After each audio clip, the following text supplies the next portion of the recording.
Thank you for joining us. This is Brian Weber of Weber Automotive, and we're talking transmissions. And I'm going to start with a question, and I have some history with my old cars that I had growing up. Let's see, I had leaky. There was a big oil puddle underneath my car. That was an indication. Oh, there was a time I was at a stoplight, and then all of a sudden I just couldn't go forward. What are some of the indications that a transmission, before you get to its broken part, that you might know, hey, I better bring it in and take a look at? Well, shift quality is usually Okay. the big thing you notice. It doesn't shift smooth anymore. It shifts harsh. It shifts late. The engine's revving up. Maybe it's not using all the gears. Could be that there's a check engine lights on also.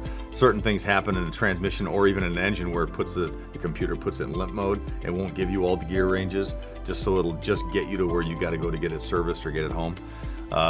So yeah, there's a lot of things that can happen, and it may not be a mechanical problem in the transmission. It could be the control. It could be an issue with the computer that controls it, a wiring issue or a valve body issue. So there's plenty of times where we fix a transmission problem where it's not functioning. And you're not the way even it's supposed touching the to, transmission. and not even fixing the transmission. How do you start the diagnosis process? You must have a process for this thing. Yeah, oh yeah, and you've got to really know how they work, and everyone's a little different. So we've got a great guy. We've actually got a transmission shop that sends us a lot of the tough diagnosis work. Oh, wow. Nice.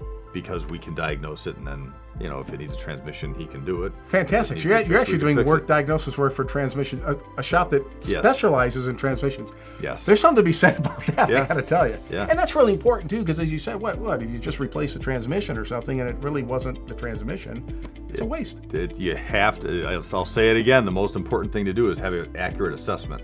Hey, let me ask you about how long, and I know it depends on what's wrong, but how long does it typically take if I bring my car in the morning and I've got an appointment? Will I be leaving later on that day, typically, with a transmission problem? 2 days? No.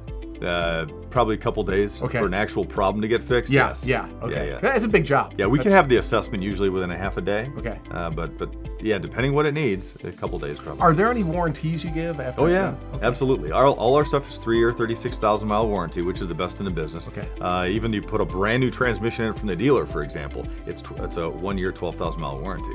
So we do better than that. You give better. Okay, so you're doing the diagnosis for transmission shops. Yes. You're offering a better warranty than an OEM, frankly.